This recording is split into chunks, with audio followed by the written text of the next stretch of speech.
Urgent, topical, and timely. Power Breakfast with Tessa Dooms, 6 to 9 a.m. We're joined on the line this morning by Jeff Wicks, News24. I almost said News24/7 there, Jeff. News24 Investigative Journalist, who's been following the story for quite a while around the police killings and this unit that is at the center of what General Mchunu had to say yesterday. Jeff, thank you so much for joining us this morning. I mean, I was looking at the briefing notes. What an extensive telenovela is being painted out there. If you wanted to write a script, here reality is way more salacious than anything I've seen on my TV screen in a while. Give us some of the backstory on what is happening when it comes to the police unit that was being investigated, and also what General Mchunu was really trying to give us an insight into. Good morning, Tess, and thank you. I mean, obviously, the person at the center of this entire scandal is a businessman and tenderpreneur, Vusimusi Matlala, and he's been a point of focus for our investigative team for several years now. We broke the story of his tender windfall midway through last year, that he'd scored a 360 million rand tender from the police, all while being under investigation by the SIU and the Hawks related to the Tembisa hospital scandal.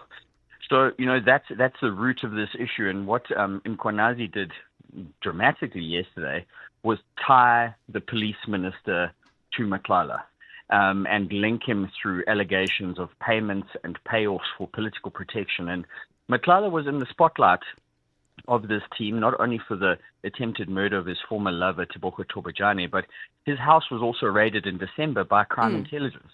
So, you know, it makes sense, or the narrative spun by Mchunu gives some sort of credence as to why he would want this crime intelligence unit disbanded, because it would benefit him.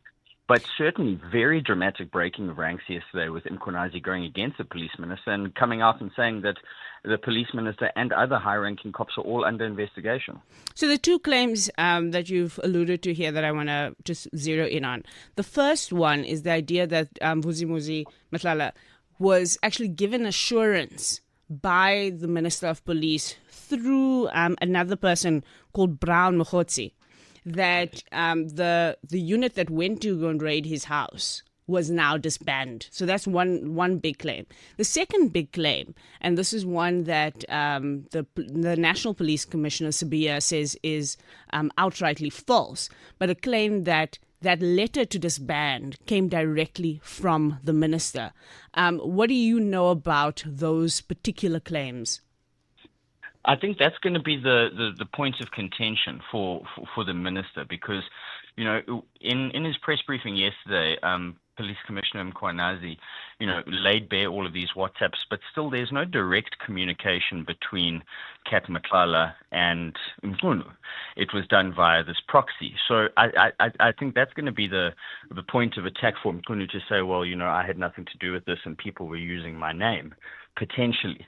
Yeah. But that notwithstanding, it remains incredibly damaging to the image of the South African Police Service and the country at large. I don't think we can underestimate the seismic proportions of exactly what happened yesterday and what's going to unfold going forward.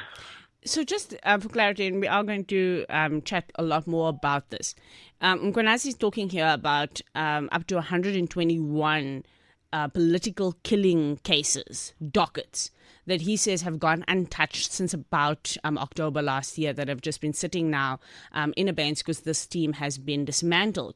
Sibiya saying no, that those dockets were actually meant to be reassigned to the normal murder units. Two questions. What makes a political killing deemed a political killing for the purpose of that kind of special unit? What kind of actors are involved here? Is it about the fact that politicians are implicated? Is it about the fact that, government contracts? What makes it a political killing, and what lies behind that? Who could be protected by the dismantling of this unit? Well, I mean, that was the entire rationale behind developing this political killings task team. We know that the political landscape is a deadly one in South Africa, so that's why the unit was formed. But the criticism of this unit has always been that they've been selective in their investigations, and that criticism may be fair or not. But I think what Mchunu says is important. If these murder cases, or if all of these more than 100 cases are sitting and gathering dust in Sibiya's office, that is problematic. And it speaks to the general destabilization of the police, which is what we're seeing in real time here.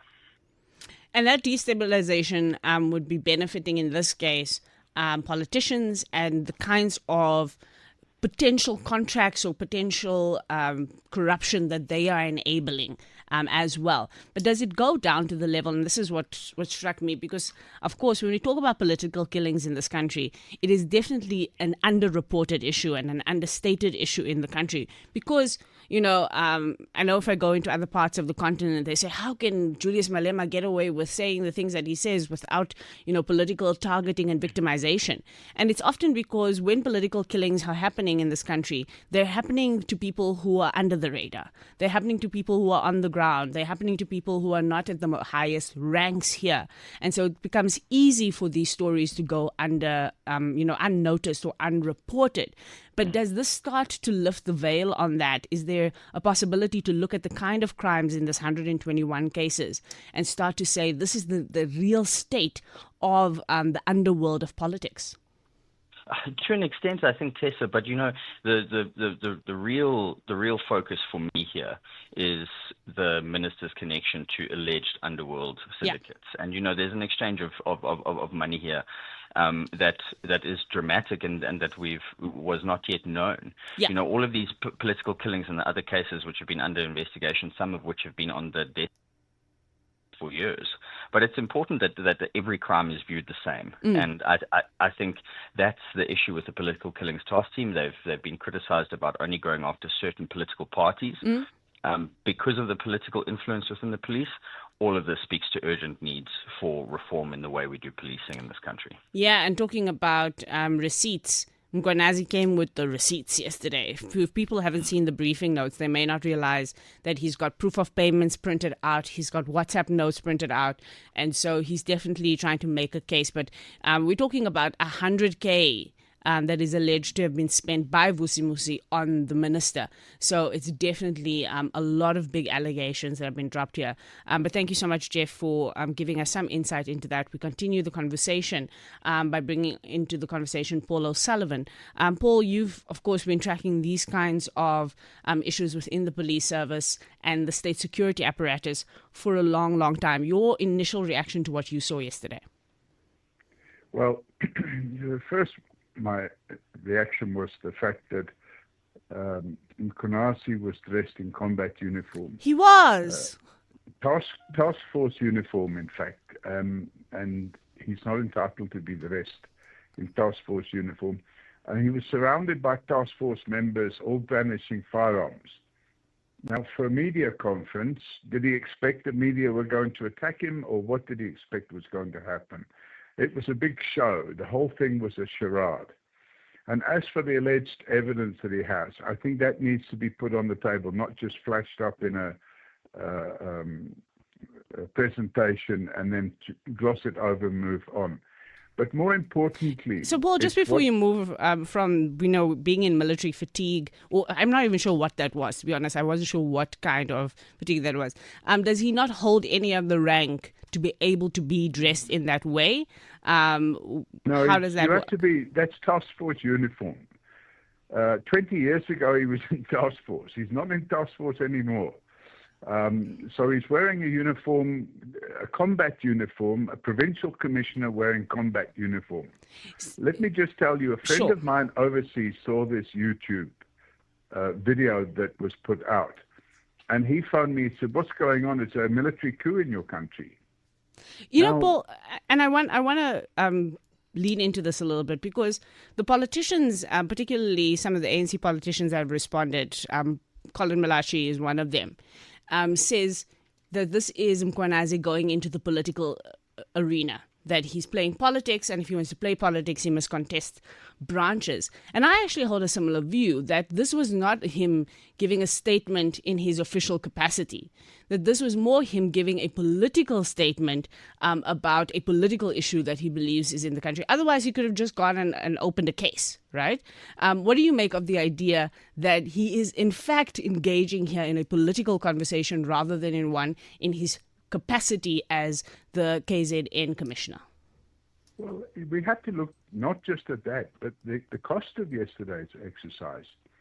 So apart from the 10 task force members he had there, all suited up with their weapons and wearing masks, so we don't actually know who they are, he had 30 other police officials, all senior police officials from the KZN police office, now the provincial office. Now, on a Sunday, to have 30 police officials, senior police officials present, to have this room available and to have 10 task force members around, what is the cost of that and why? Why couldn't, if he believes there's something going on, why didn't he just go and open a case? But we should be more interested in what he didn't say than what he did say. What is that? Well, the fact is that him and Masemola go back some 13 or 14 years. When he was acting chief of police, remember he was acting commissioner of police for about a year. Was that national or KZN? National. Mm-hmm. And then he was found unsuitable and they appointed somebody else. Now, in 2012, Richard Ndluli was the head of crime intelligence and he was suspended pending criminal actions against him. And the acting head of crime intelligence was none other than Fanny Masemola. Now, while Fanny Masemola was the acting head of crime intelligence, he took 35 million rand from the slush fund budget just before the year end and bought luxury cars, a whole lot of luxury cars with that 35 million rand, and shared them out. And Mchunu, as acting head of the police, approved that purchase and, in fact, got one of those motor cars to use as a company car. So I'm left wondering, why don't they explain their relationship? Because the two of them also went on an overseas trip with a police supplier and came back with Louis Vuitton bags, which they did not disclose at customs, and they handed to their wives. So, because I'm running out of time, so your point is that Mkhwanazi himself is not as clean and upright as he's purporting himself to be. That's the point that you're making. He's absolutely not clean, and he needs to be investigated himself. All right. That brings a different angle into the conversation that we're having this morning. Thank you so much, Paul O'Sullivan, forensic expert. This is going to be a very long morning with a very complex set of issues, not only the ones that were raised yesterday, but also historically these relationships. The country is not safe. That we all feel this morning in a very acute way. But yeah, it's time for the 6:30 headlines with Nompumelelo Ngubeni, and then into the conversations we continue.